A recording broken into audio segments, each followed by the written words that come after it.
Hello and welcome to the 34th episode of the Extreme Sports Performance podcast. My name's Ryan Blake, I'm the founder and director of Extreme Sports Performance. In today's episode, I'm chatting all things running with Kev Quinn. Kevin is a professional runner and a professional running coach. And I ask him the questions I ask all my guests: who he is, what he does, where's he come from, what has he done along the way, what are the key moments from his career so far, what are his top areas of interest, what are the most valuable things he's learnt, who are his top influences, what are his top resources for information, what are his top sports performance exercises and or drills, and what are his top pieces of advice. We freestyle a lot in between questions as normal. Really enjoyed recording this one with Kevin. Hope you enjoy listening to it. Here we go. Hi Kevin, thanks for joining us on the Extreme Sports Performance podcast today. Brilliant, thank you for having me, Ryan. It's a pleasure. So, I've been really keen to get you on the show for a long time. Could you start by telling everyone who you are and what you do? Yep, so Kev Quinn, I'm a marathon runner. I have a personal best of 2 hours and 22 minutes and 12 seconds. I am head coach at Team Real Runners, coach for New Balance Running, Intersport Running, do some work in schools also. Had heart surgery in 2016. After running the London Marathon, running 2:25 at London Marathon, and since heart surgery I've been running faster, better than ever. Kind of had a new lease on life, I suppose, since having heart surgery. So just grateful to be able to put one foot in front of the other and do a sport that I love. Fantastic. Unfortunately, there's a lot of banging and clattering going on in the background. I don't really know where that's coming from. Just to kind of dial a little bit deeper into the heart surgery, was that something that had to happen for your personal health and wellness, or was that a decision that was an optional for you to make? Yeah, so I did London Marathon in 2015 it was. Around 2:25, I was super happy with that.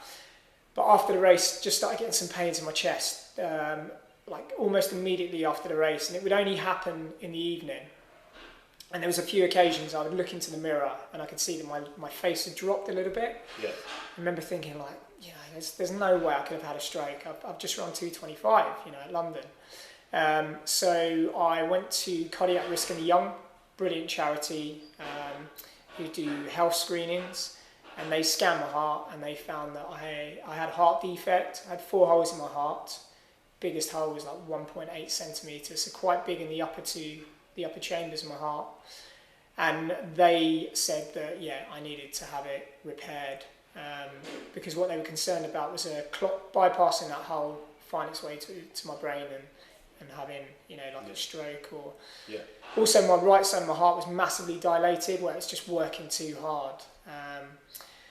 They patched me up and, I'm fitter and healthier than ever. Brilliant. Well, that's great to hear. And I mean, it just goes to show with someone at your level of fitness that any health scares like that are possible. Even in like the elite athletes. So it's good that it was picked up early. Yeah. You do hear these horror stories where everyone assumes everyone's okay. Yeah. And then there's a worse time outcome for some people. So I'm really glad that that's sorted and you're fit and well. Thank you, Ryan. So there's 6 main things I wanted to talk to you about today. Yeah. A little bit different from our usual shows. But I really wanted to make today specific for running, for runners of all levels, all ages. So the first thing I wanted to talk to you about was preparation for running. Yeah. And with the people that you work with, how often do you see people not preparing too much, not doing a little bit of both? Yeah. And how important is that generally, but also for you at your level? Yeah, I think obviously preparing for a goal, a race, a championship, preparation is clearly key. You want to be able to perform the best that you possibly can perform on that day, and you do. I've got it wrong on numerous occasions, and I'm sure other people do. For me, if I'm standing on that start line, I want to be standing on there knowing that I've done the homework, and that race can throw the kitchen sink at me, and I'm going to grab it and throw it back because I'm prepared. But I see so many people, as you mentioned there, over-analysing things, putting all their eggs in that one basket, people redlining it too much in training sessions, not appreciating rest and recovery, feeling they have to prove fitness to themselves all the time, being a slave to their watch. Like, I'm not running quick enough, I need to run quicker. So yeah, I think obviously having a plan, a clear structure of where those weeks are going to go and take you to that main event is crucial. Yeah. If you want to get the best out of yourself. Sure. So if you could think of, say, we like doing top threes on this show, the top three kind of pieces of advice you'd maybe give someone in order to prepare properly for their next running related event. Yeah, I'd say before you even start to prepare, just be prepared that it's not going to go 100% how you plan. There is going to be obstacles in the way, you're going to have some ups and downs, and that is just part of that journey. So accept it's not going to go plain sailing. And if that happens, don't get stressed about it. It's out of your hands. It's just part of that process. Second piece of advice is to plan. Make sure you can do that homework, or you can do as much homework as you can for that main event. And I think the third piece of advice is just to not redline it all the time. Just don't go at it 100 miles an hour all the time, because all you end up doing is putting yourself into a hole, and you just dig a little bit deeper and deeper, and before you know it, you won't be able to get out of that hole.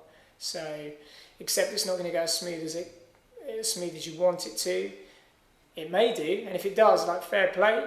But there will be some ups and downs. Make sure you can do the homework as best you can, and during that process, don't redline it all the time. Yeah, great advice. So other things that I told you someone was going to come in. He's wondering what they're doing in there. You probably heard me say he was making too much noise. So we spoke about preparation. Yeah. So directly related to what you need to do to prepare as well as possible, let's talk about what we need to do to recover as well as possible. Now, with all of the sports and athletes and teams I work with, from a strength and conditioning point of view, recovery is the thing that is done the worst out of everything, if it's done at all. Yeah. So, with everything you've experienced, with all the different levels of runners you've worked with, what do you see is done really well with recovery? Yeah. And what do you feel is done really badly with recovery? Okay, yeah. I guess badly, we'll start with badly, is just to, if you finish a hard race or a hard training session, is not to refuel, to not rehydrate, to rush hard into another training session. Those are kind of the key things that I see people doing all the time, and I think you're going to come on stuck here. Yeah. So bad things is just actually not looking after your body. Is actually just appreciate you put your body through quite a lot of stress, allow it time to recover and repair. So I don't see enough people doing that. I think in terms of doing things well, I try and encourage my athletes. There's like 4 key things. Get out of their wet, damp clothes ASAP. See so many people finishing a hard training session, wet, damp clothes on, and they're there standing around for 30, 40 minutes just chatting. You don't want those wet clothes on your back, on your chest. That's going to possibly get you ill or run down. So get out of your clothes ASAP. Hydrate as soon as possible. Refuel within 30 minutes of finishing that training session. Allow your body time to recover before you go hard into the next session. And just some light stretching. People don't warm down properly also. I've done my session, I'm not going to bother warming down because I've done it. So I probably waffled on a bit there, Ryan, sorry. No, it's absolutely fine. I mean, that makes complete sense, and everything you've said there, I feel, are things that I often tell athletes who from other sports, not just athletics, they should be doing, but they don't. I think a lot of it's experience or lack of experience. But for me personally, if I've been for a run, I know I have to do those things. Otherwise, I'm not going to be able to walk properly the next day. So, do you feel that there's an element of more importance maybe for older athletes to make sure they have to do those things, or there's less room for them to forget? Yeah, I think you forget how quickly you can bounce back. Yeah. From a hard training session when you're young. When I was a kid, I could do 3 hard sessions a week on the track. I could run hard in between and get away with it. Now I'm an old man with kids now. I have to really take good care of my body. I can only do 2 hard training sessions a week. Spoke about redlining it. If I do 3 hard sessions a week, I know that 6 weeks time I'm going to be ill or I'm going to be injured. Yeah. So the rest and the repair and the recovery, and when I talk about recovery, it could be an active recovery, just a slow plod to flush out any lactic from the day before. But it is important to make sure that I'm not doing sessions back to back that are too hard. Yeah. So I think as you get older, those key things are crucial if you want to continue to participate in a sport that I love. Yeah. And I'm sure that crosses over into rugby or whatever, other sports as well. I do think the simple things, and I say this a lot, and the listeners will probably laugh because they hear me say this all the time, but the simple things done well, with good quality, consistently over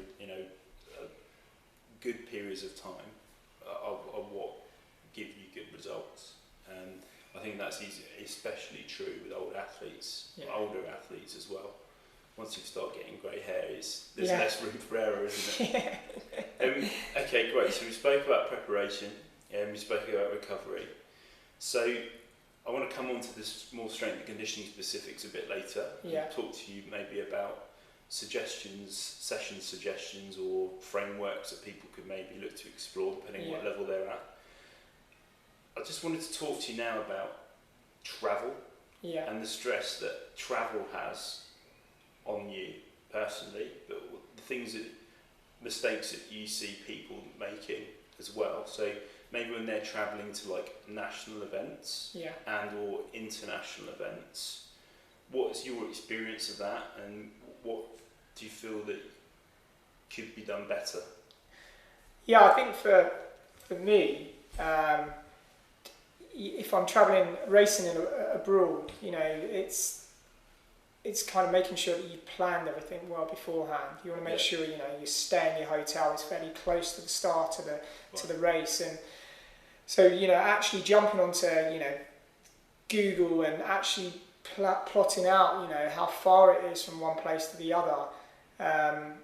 So we talk about planning, so just making sure that you consider all those different possibilities. Is there a train station nearby? What happens if the station is not running on that day? Can I still get to the start line? One thing I've always found is air conditioning in hotels, dreadful. And if I don't sort out that air conditioning, I'm going to have a bad night's sleep, or I'm going to feel rough the next day. So just, maybe consider the room temperature. That's going to maybe dehydrate you. Make sure you're stocked up with your own water. Don't just assume there's going to be a shop nearby where you're going to be able to get water and some bits and bobs to eat to keep your fuel intake high. Have a checklist before you travel. Tick off those things and make sure you've got them all covered, I think. So make sure you've got water nearby, you've got plenty of food on the go. Yeah. You got your kit already.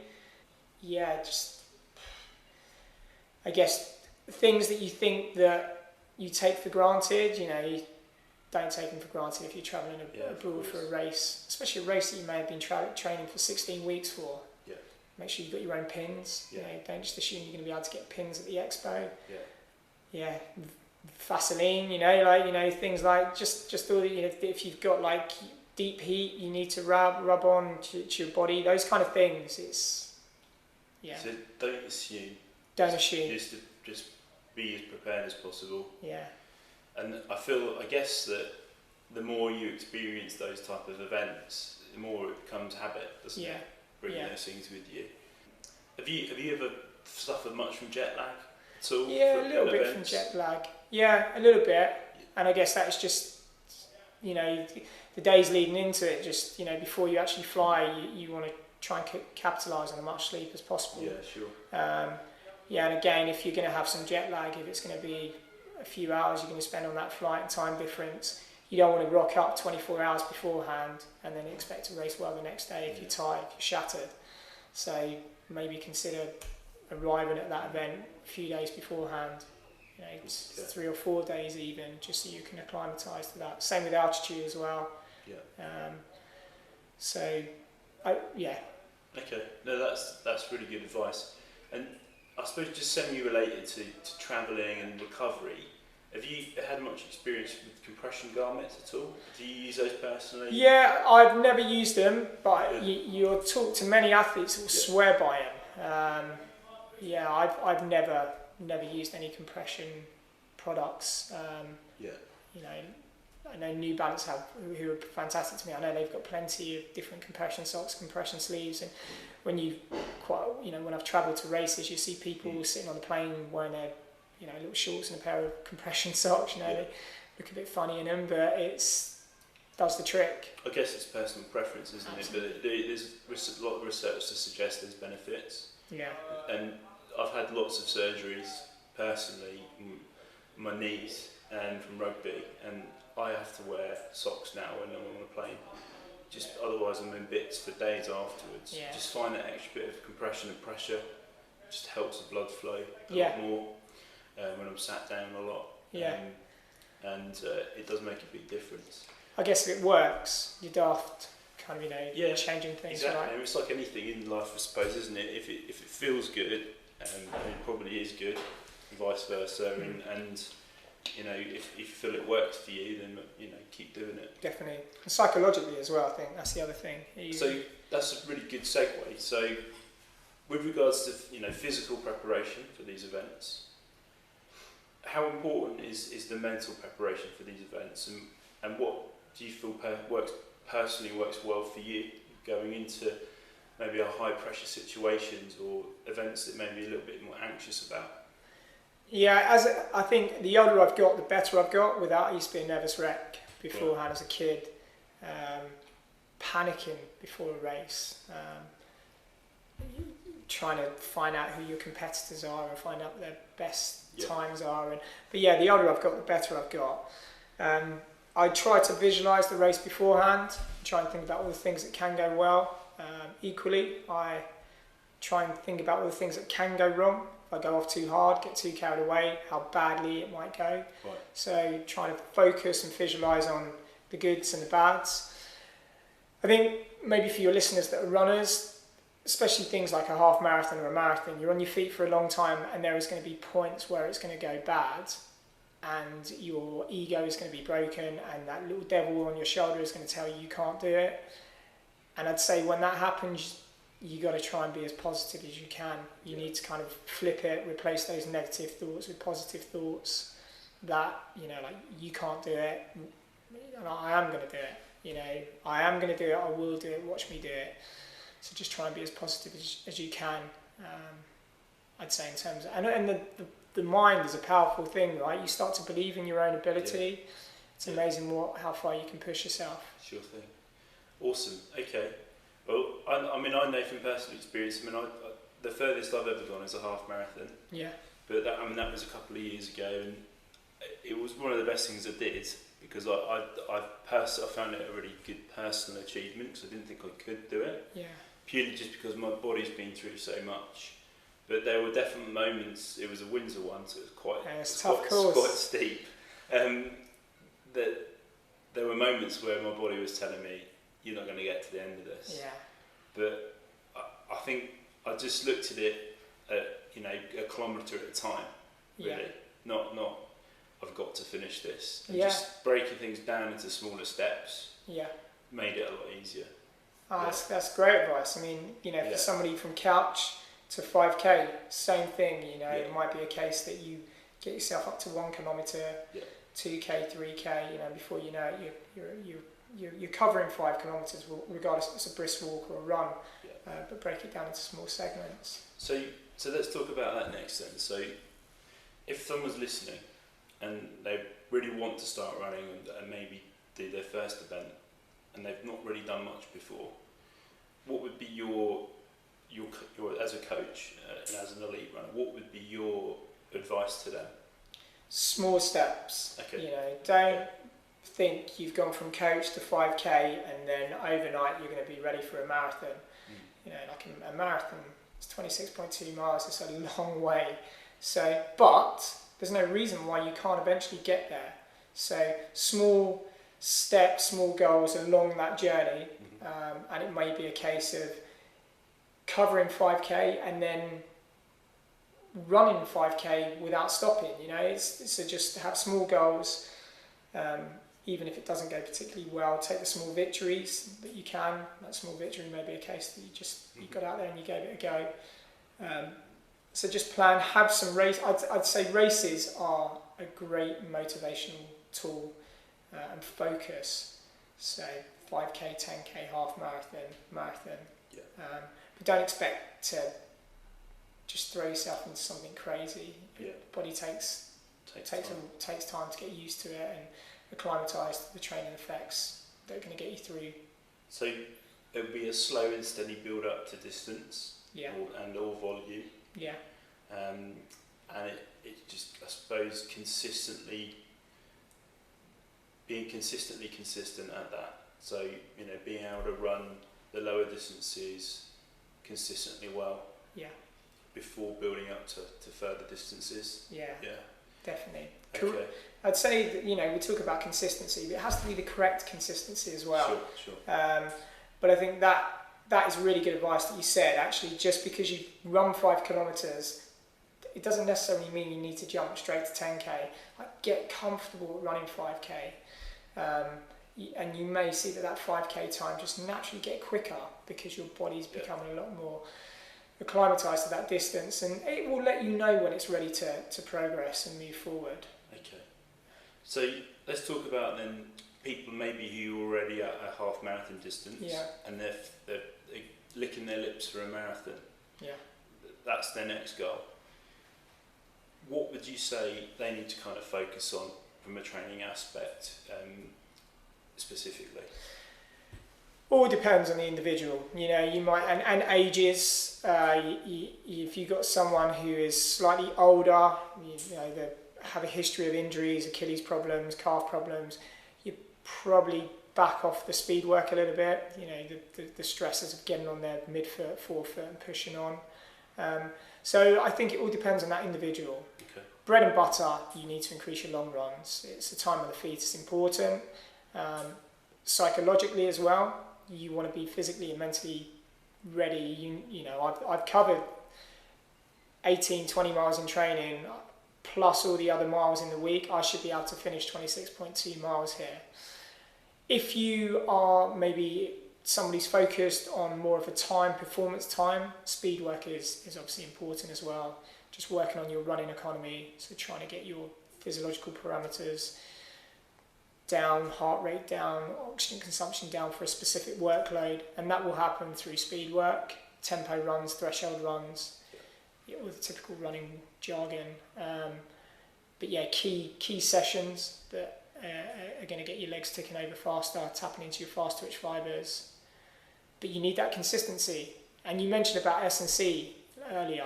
That kind of stuff is also important. Fitting in your S&C, your stretching, to allow you to be able to do that consistent training to hit the goal that you want to hit.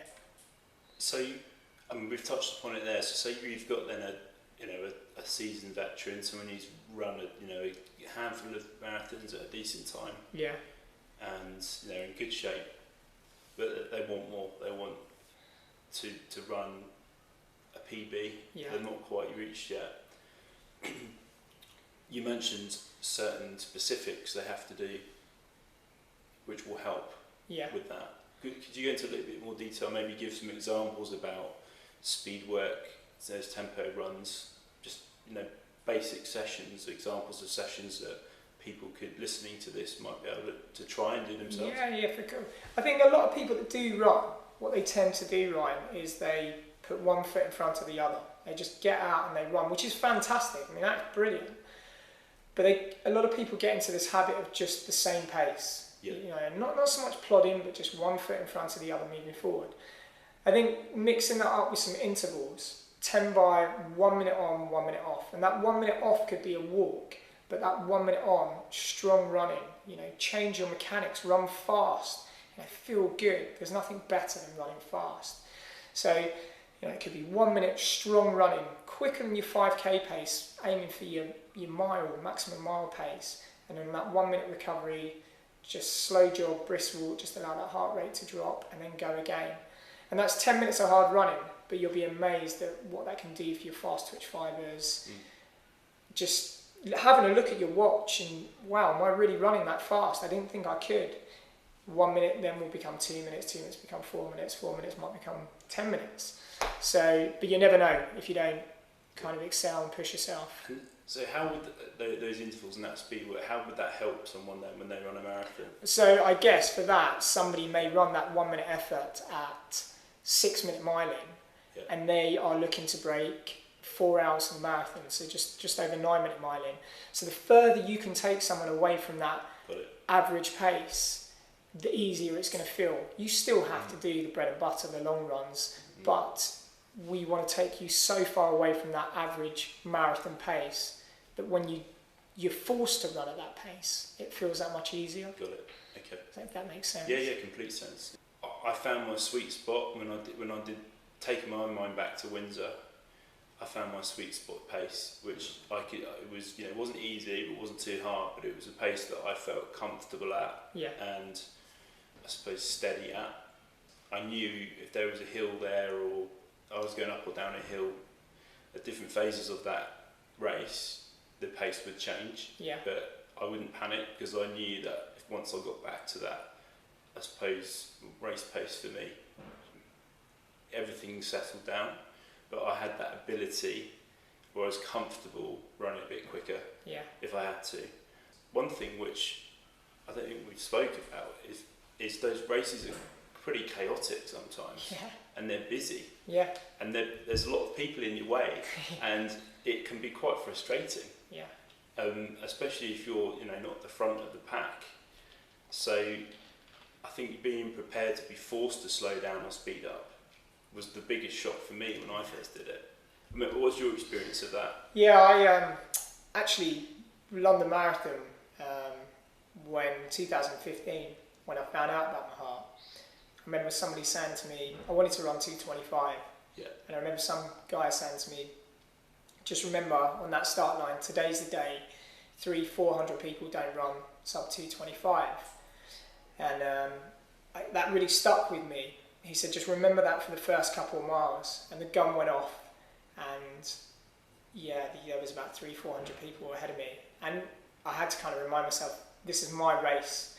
I've trained 16 weeks really hard for this. I'm not prepared to screw this up in the first mile or two, chasing these people, changing my game plan because they're pushing on. And slowly but surely they all came back, and that race in the championship start, I finished 27th, so pulled all these people back. But it's hard to force yourself back, but just remind yourself you might feel good at mile 1 and 2. You're not going to feel like that later on in the race. It will start to bite. Sure. And if you push that early pace too hard, it's going to start to bite a lot sooner than you think. Yeah, sure. So I think plan to force yourself to hold back and focus on your race, and don't let anyone else change. So that's really interesting to hear, especially from someone running at a much quicker pace than I was. I often hear people talk about, or I suppose it's a common question to ask, about hitting the wall in a marathon. And I mean, I've personally heard it's, towards maybe within the last 5, 6, 7 miles, it feels like you've run into a wall and your energy's gone. I mean, is that an accurate way of describing it, or is there a bit more to it than that? Why does that happen? No, I mean, it really does feel like you are running into a wall. It feels like someone has whacked on that light switch, and you are just drained. Your glycogen's gone, and you've just got no energy, no fuel. And essentially, that will happen if you go off too quick. The body only has 90 minutes of glycogen, and if you are utilising all that glycogen far too early, some people might even they might struggle to get to 8-9 miles. So they're hitting the wall so early in that race. So I think is there an average distance that, from your experience, that kicks in?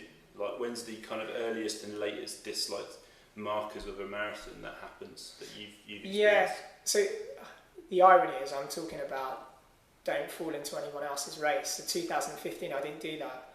In 2018, after having my heart repaired and running so much quicker than I ever had, I went back to London, 2019 I think it was, and I really wanted to break 220.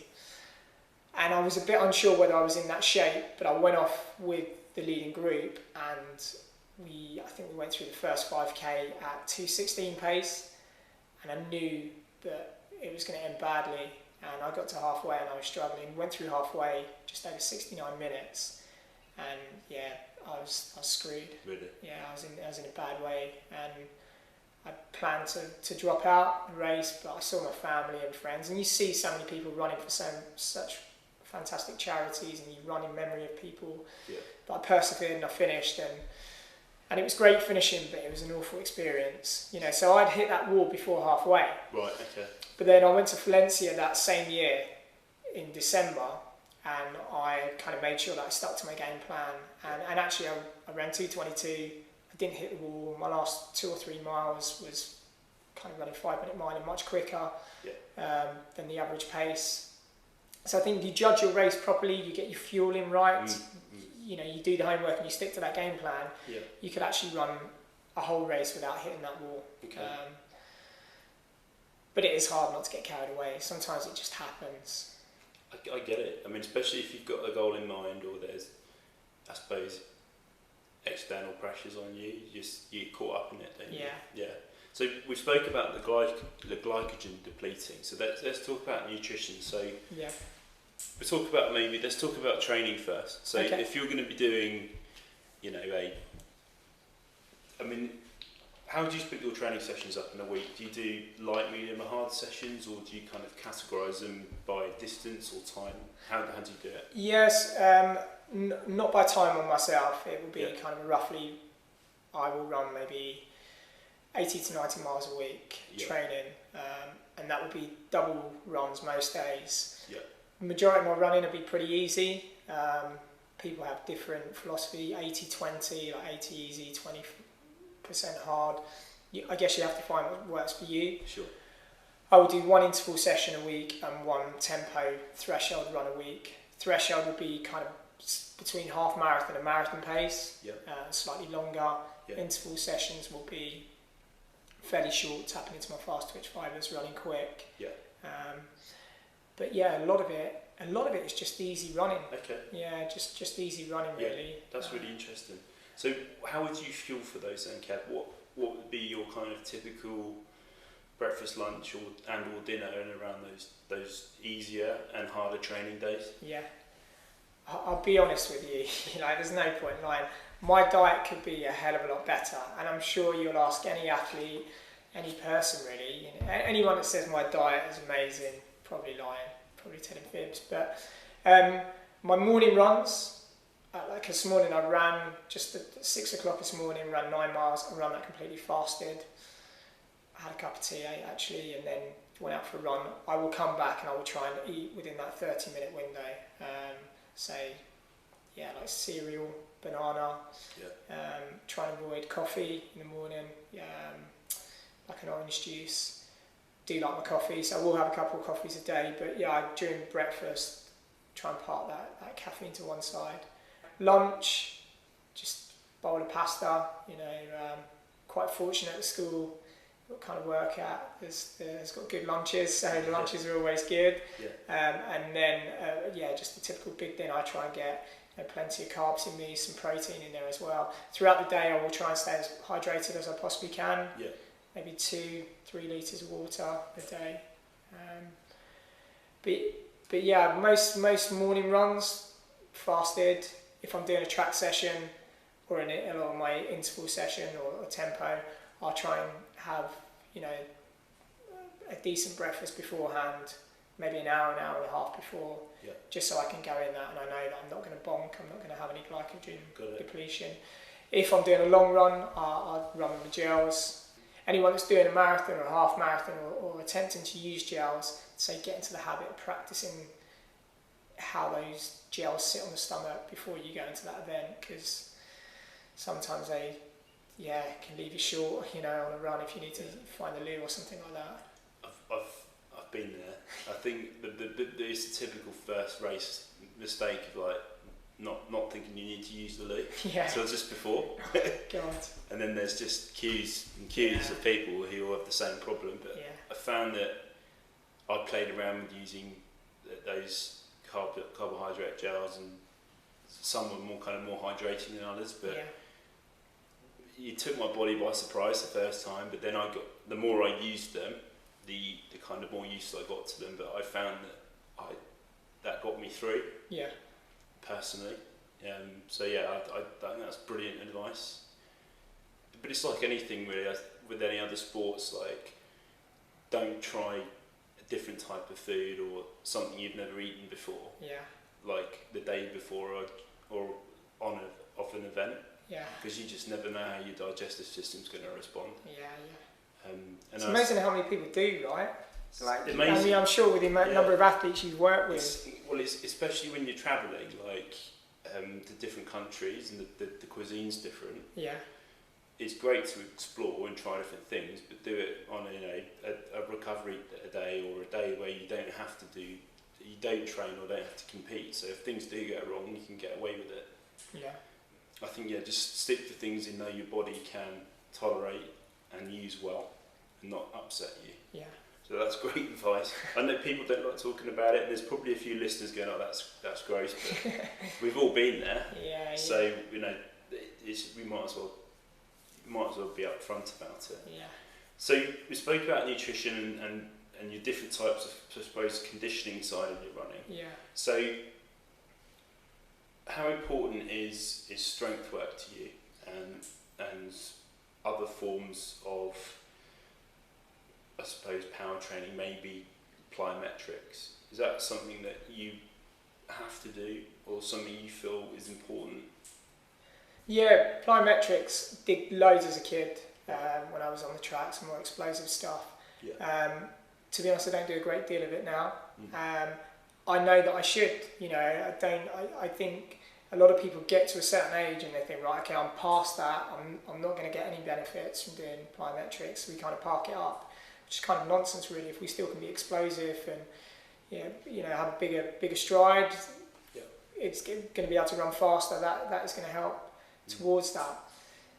In terms of the strength and conditioning, I tend to just do a lot of core, my own body weight.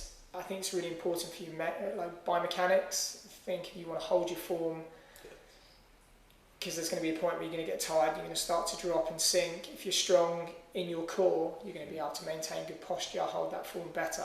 Yeah. I think people like yourself that have tons of knowledge that can point a lot of athletes in the right direction kind of really need to draw upon information that you guys provide us. There's a lot of bad information out there as well. Yeah, you see a lot of people trying to hold the plank and they're holding it awful, and you're like, God, your poor lumbar spine is going to be battered. So yeah, I tend to do a lot of core and a lot of activation stuff. Never used to believe this whole, my glutes weren't firing. You need your glutes to be firing. Just like, what a load of nonsense. But then the whole kinetic chain, my quads would be overworked and get problems with my hips, and it would be a case of just doing a couple of bridges, activating them, or some chair squats, and it'd be like, okay, right, everything feels like it's firing all right now. Yeah. So I'd say 2-3 times a week, just fit it in. Find time. Yeah, 10-15 minutes. And it doesn't need to be overly complicated. Yeah. Just body weight related compound movements. Yeah. Core work, activation work. Yeah. And plyometrics, if you have time. I mean, they're more like icing on the cake really for me than the compound movements, and the core work is probably the more foundational stuff. Yeah. I would start with, and the plyos. You ultimately, if you think, let's think about why you're doing them, because you're just trying to make your stride more efficient, I suppose, aren't you? Yeah. Quicker contact time on the ground, and leaking less energy, better ankle stiffness, all those things which are going to help improve your pace and not almost put the brakes on. Yeah, we talk about these marginal gains. Yeah. And a lot of people that, they haven't really got a clue what these marginal gains are. Yeah. And stuff, as you just said there, plyometrics, S&C, activation stuff, that could be the game changer just there for an athlete. Okay. Especially when we talk about veteran runners as well. There's those guys may have been running for a long, long time, stuck in their ways, can't see why they can't progress, and then you introduce something like that they've never touched before, and that could be the answer just there. I think it's about doing some things, not everything. Yeah.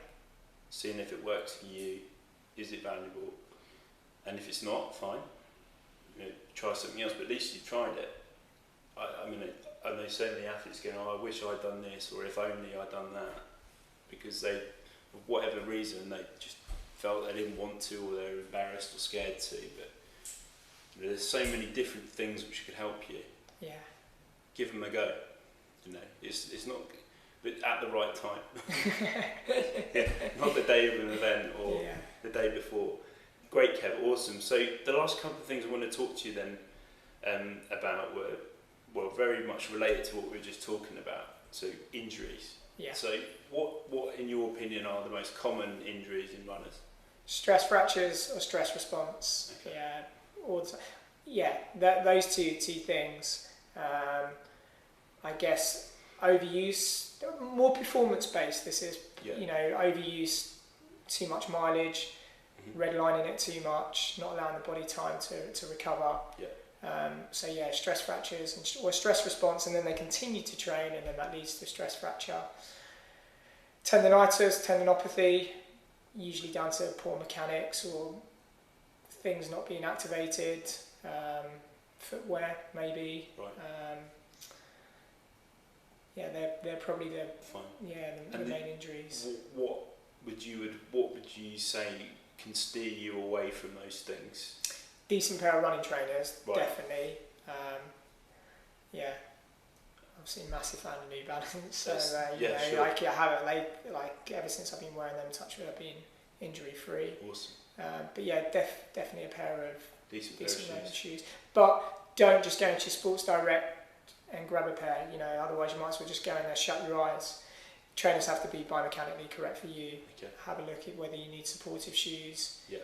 Whether you're a neutral runner, you pronate. Some great running specialist stores out there.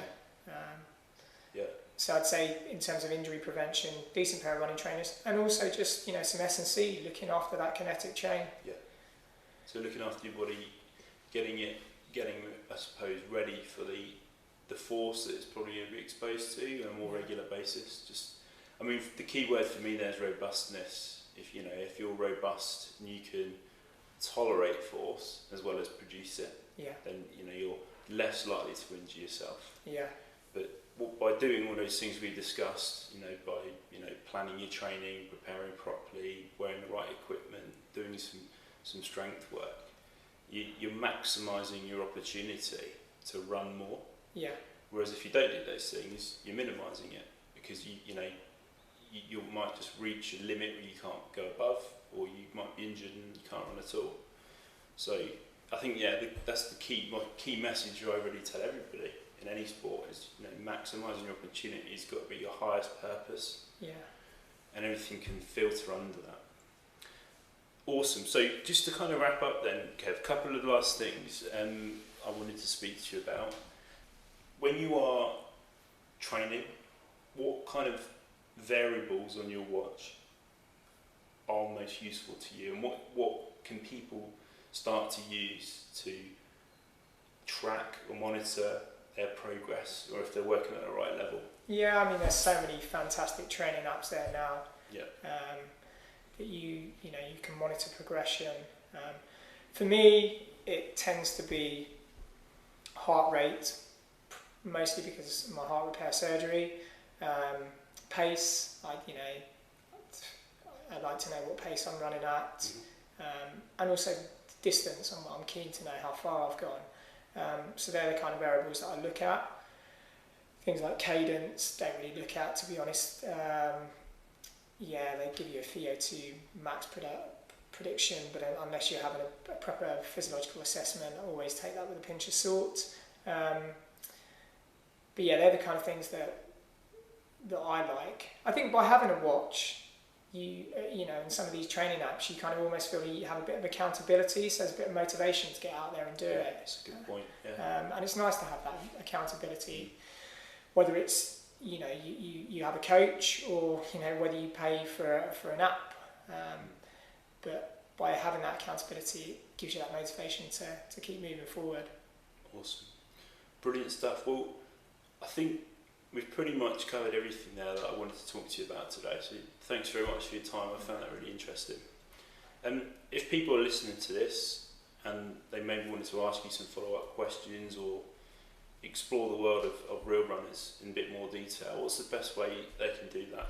They could, Instagram is probably the best way to contact us. Saying that, I don't even know my Instagram name, so hopefully Ryan, you might be able to put it in your notes. That's fine. I could put it on the show notes, no problem. Brilliant. Yeah. Or just the website, just realrunners.co.uk. Yeah. But drop me an Instagram message, and I'll always find a time to get back to people. So, fantastic. But yeah, thanks for having me, Ryan. It's been great catching up, and I've learnt some good little gems from yourself. Thanks a lot. So, last bits of advice you would give people listening to this who are into running and want to keep running, also want to improve as well, just maybe some last minute takeaways? Listen to your body. You're the best judge of how you're feeling. You know, you listen to your body. If it's not up for it, it's telling you just to back off, so don't be afraid to back off. So listen to your body. It's the best judge of how you're feeling. Whatever event you're doing, make sure you've done the homework. Running's such a honest sport, it will find you out. You know, if you haven't done the homework, it will find you out. So do the work, and just enjoy it. Remind yourself why you're doing this. If you're not enjoying it, park it up and find something else. Running's hard work, but you got to have that, you know, love, that enjoyment, and find some form of motivation while you're doing it, whether that's striving to be the best version of yourself, or running in memory of someone, or, you know, running for a charity, whatever. Just make sure there's a good reason to be putting that one foot in front of the other. It may be for your well-being, you know, but remind yourself of why you're doing it. Great stuff. Thanks, Kev. Pleasure. Thanks for listening to the 34th episode. We hope you enjoyed the show. It would really help us out if you could please leave a rating and or review on whatever platform you're listening on. Be sure to check out our website, www.extremesportsperformance.com. That has details about our in-person and online services, our in-person and online store, our in-person and online education, our media pages, our contact details, and how to subscribe for free to stay informed about company news and updates. Join our social media community on LinkedIn, Instagram, Facebook, YouTube and Twitter. Links to these can be found at the bottom of all pages on our website and via any search engine. Until next time, take care.